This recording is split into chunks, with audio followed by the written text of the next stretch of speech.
Оролцож сургуулийн 11 дугаар ангиас залуучууд энэ танд хүрсэн байна. Та бүхэн өдрийн хүргэе.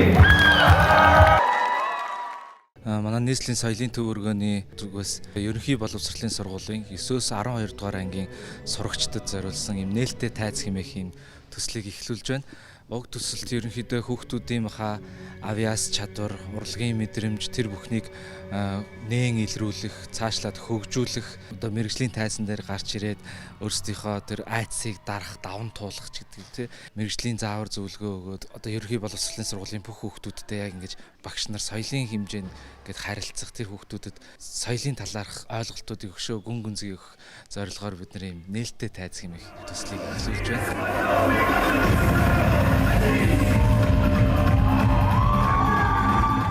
Тэгэхээр энэхүү одоо энэ бүх нийтийн соёл урлагийн боловсрал олгох энэ нээлттэй тайз хөтөлбөр төсөл маань тийм ээ цаашдаа улам тогтвортой хэрэгжиж бусад соёл урлагийн байгууллагуудад одоо үлгэр жишээ загвар болж хүүхд залуучуудыг тийм ээ соён гэгээрүүлж тэдэнд одоо өөрийн гэсэн чөлөө цагаа өнгөрүүлэх боломжийг олгож хүүхдүүд улам бүтээлчээр тийм аливааг харах одоо өөрийгөө илэрхийлэх боломж олгож байгаа нь ихээхэн давуу талтай харагдаж байна.